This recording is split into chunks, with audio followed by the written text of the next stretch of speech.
Comenzamos. Buenas tardes, queridos alumnos. Antes que nada, quiero darles las cordiales bienvenidas a todos ustedes a esta nueva aventura que se llama Electrónica de Potencia y Accionamientos Eléctricos. Esta materia, esta área, es una especialidad de la ingeniería eléctrica. Pero antes que nada, permítanme presentarme. Mi nombre es César Lafuente, formado en la Universidad Mayor de San Simón, con maestría en la Universidad de Ceará, en Brasil. Y actualmente me dedico a realizar proyectos de inversores de frecuencia para la empresa WEC Brasil. Entonces, permítanme inicialmente explicarles la secuencia de nuestro curso. Se trata de un microcurso que muestra cuál es la idea, para todos los pasos a seguir. Inicialmente tendremos una introducción sobre todo el contexto, una introducción general. En un segundo punto veremos a qué nos referimos exactamente con electrónica de potencia, en este caso. Veremos rápidamente algunas aplicaciones y a partir de eso nuestra idea es, con la ayuda de todos ustedes, recopilar los conocimientos antiguos que tenemos, ¿no?, de las otras materias, como ser electrónica analógica, digital, circuitos eléctricos, etcétera, juntar con esta información nueva que les propongo aquí y generar una lluvia de ideas, hacer una recopilación que posteriormente ustedes en grupos la presentarán, ¿no? Y juntos evaluaremos todo ese contenido.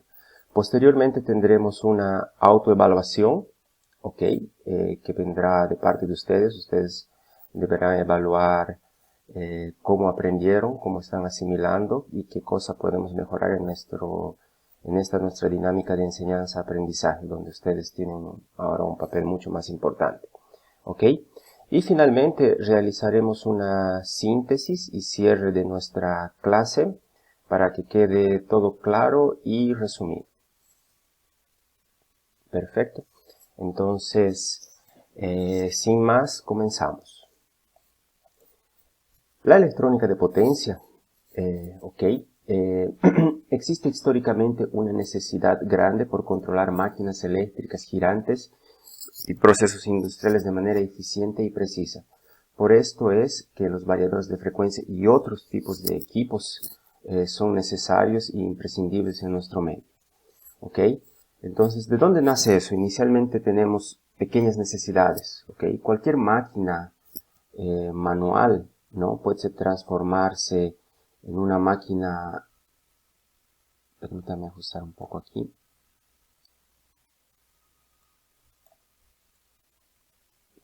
En una máquina eléctrica a través de la ayuda de la electrónica de potencia. Entonces, por ejemplo, digo aquí, máquinas de extracción de jugo de caña de azúcar utilizando tecnología de semiconductores para mejorar su desempeño, velocidad, seguridad de operación y capacidad de producción.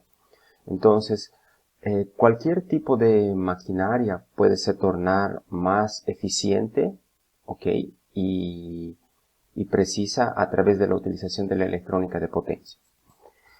Entonces, yendo al siguiente punto, tenemos un salto tecnológico donde no solo se trata de máquinas industriales o cuestiones básicas, sino se trata de equipos avanzados donde también se puede utilizar la electrónica de potencia. Como por ejemplo tenemos aquí un icono tecnológico, que es el Tesla Model X.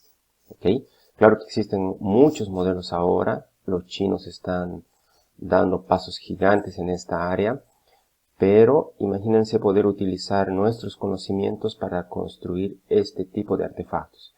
Entonces, es una tecnología muy avanzada donde se necesita bastante conocimiento de la electrónica de potencia para poder hacer posible ese tipo de proyectos. Posteriormente, tenemos aquí una pequeña visualización de las aplicaciones. Entonces, en las aplicaciones de los diferentes tipos de semiconductores son diversas. Inicialmente podemos ver aquí, tenemos transmisión de alto voltaje en corriente directa, tenemos trenes eléctricos que actualmente son ampliamente utilizados en diversos países, tenemos sistemas ininterruptos de energía, control de motor, controles de brazos eléctricos, vehículos eléctricos, tenemos fuentes conmutadas como son por ejemplo nuestros cargadores de celulares y otro tipo de equipos, ¿sí?, que usufruyen del conocimiento de electrónica de potencia y los interruptores eléctricos para hacer posible esa tecnología que nos es tan útil en el día a día. Bueno, la electrónica de potencia en sí se dice que es una especialidad de la ingeniería eléctrica dedicada al estudio de las topologías de circuito, o sea, estructuras de circuito que permitan procesar energía eléctrica en todas sus formas y magnitudes, de corriente directa a corriente directa, de corriente directa a corriente alternada, de alternada a alternada, donde llamamos de inversores, etc. ¿Okay? Entonces, para que toda esa técnica, ¿no?, de crear circuitos sea posible y para poder transformar la energía en todas sus formas, como acabé de mencionar, se necesitan actores. Y los actores principales son básicamente nuestros componentes electrónicos, que es de lo que se trata justamente esta disciplina, esta materia, ¿no?, de estudiar los componentes electrónicos, sus características, ¿no?, cómo estos realmente funcionan, qué consideraciones se deben llevar en cuenta y cómo estos pueden interactuar después, ¿no?, en grupos para hacer la transformación de la energía de manera eficiente y cuidando nuestro medio ambiente. ¿Okay? Entonces, primero tenemos nuestros componentes electrónicos, ¿no?, que son diversos. Tenemos capacitores de potencia, inductores de potencia, módulos rectificadores, que son básicamente diodos configurados en puente. Tenemos módulos IGBT, que son configuraciones de IGBTs, ¿no?, para hacer la conmutación de la energía, etc. Aquí digo entonces, existen diversos tipos de encapsulamientos para interruptores de potencia, módulos IGBT, tiristores, MOSFETs, así como capacitores de potencia que facilitan la implementación de cada tipo de proyecto. ¿Okay? Existen algunos que son especiales, se puede decir, son tecnologías más avanzadas, que también serán vistas a su debido tiempo, como son los interruptores de silicon carbide o de gallium nitrate, ¿no?, que son, digamos, una promesa tecnológica para disminuir todavía más las pérdidas de conmutación y lograr todavía más eficiencia en nuestros conversores o convertidores. ¿Okay? Bueno, para tener una idea de qué medio estamos hablando, yo les coloco aquí algunas empresas, ¿no?, que se dedican a desarrollar todos estos tipos de componentes y equipos también, como son la Semicron, Fuji Electric, NXP, la Fairchild, ON Semiconductor, Infineon Technologies, y los que fabrican equipos con estas tecnologías son, por ejemplo, la ABB, la propia WEC, Yaskawa, etc.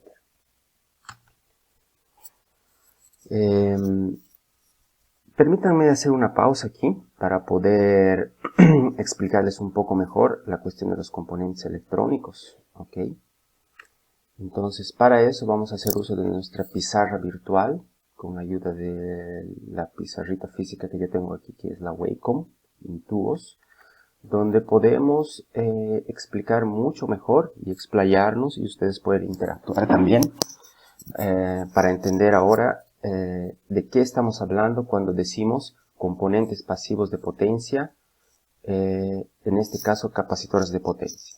¿Okay? Entonces, vean aquí que cuando se trata de capacitores, vamos a ampliar aquí.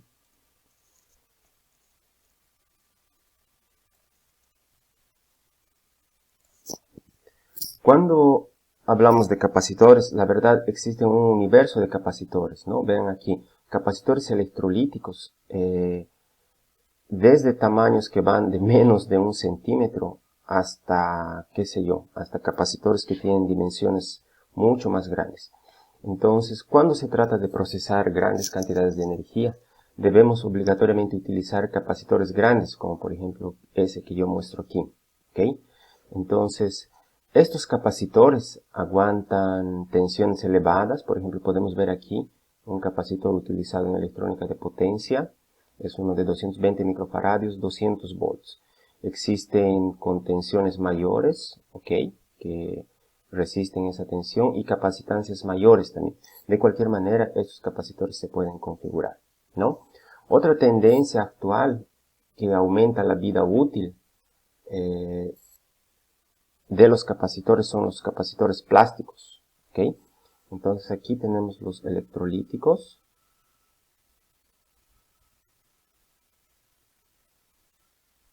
Ok.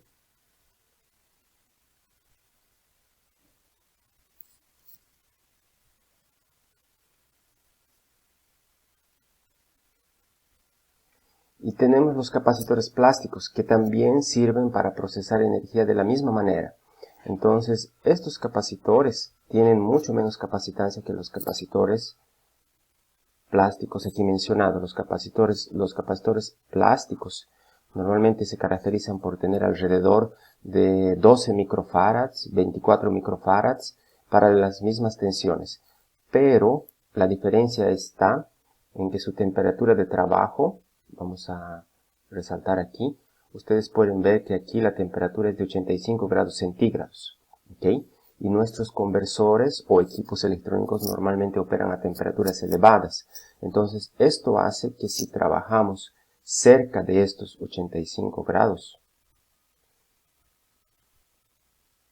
centígrados, ¿sí?, su vida va a disminuir alrededor de 2 años. Pero si utilizamos capacitores plásticos, que tienen una temperatura de trabajo de 110 grados centígrados, ¿ok?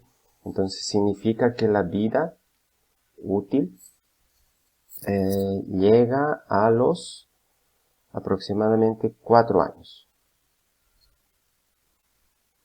4 años de vida útil.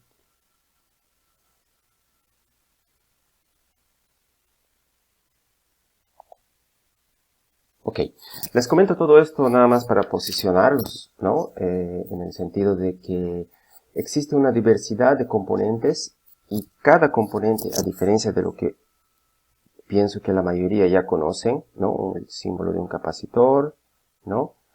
Que básicamente tiene una polaridad y sirve para almacenar una cantidad de energía determinada, ¿ok? Existen los capacitores reales donde se deben considerar todos estos aspectos, ¿no?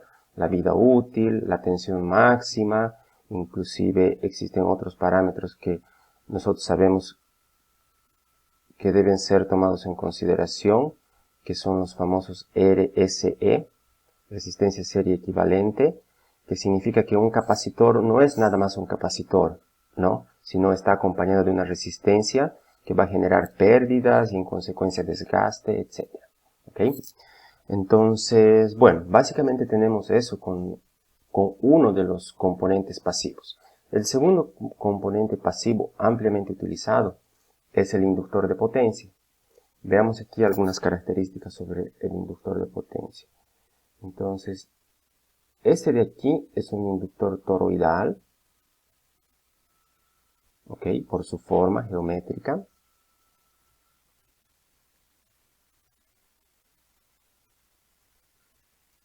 Que básicamente tiene un núcleo, aquí,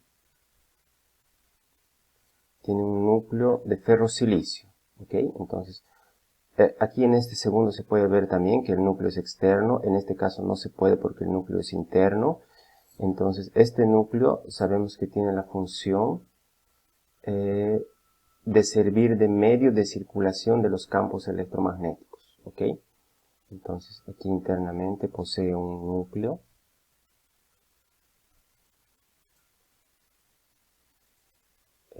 de ferrosilicio.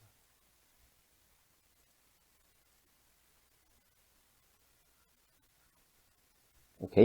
Y existen también materiales nuevos con menos pérdidas, que son núcleos nanocristalinos.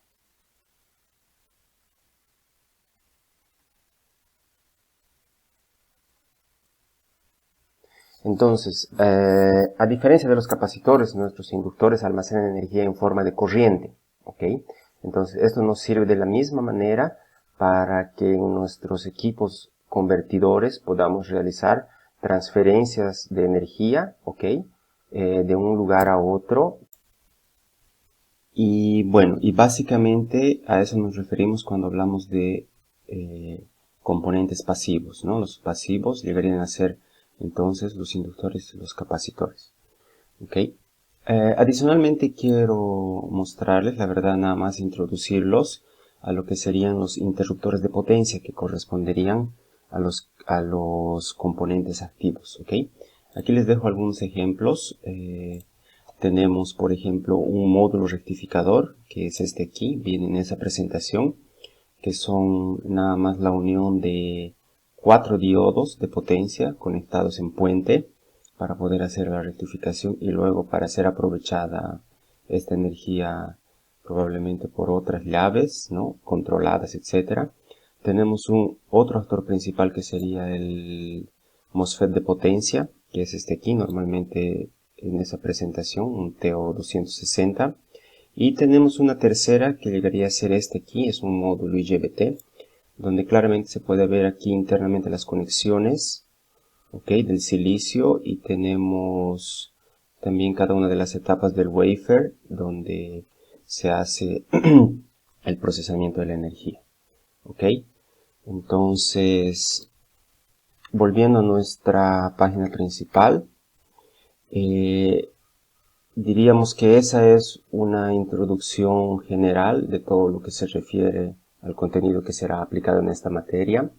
Entonces, a partir de ahora pido que los voy a dividir en grupos para que puedan hacer la lluvia de ideas y después me presentan una lista de lo que sería la recopilación de las informaciones, ¿ok? A partir de eso vamos a crear una síntesis al final de esta clase y posteriormente será hecha una autoevaluación por parte de ustedes, ¿ok? Entonces les agradezco mucho y continuamos con la clase. Gracias.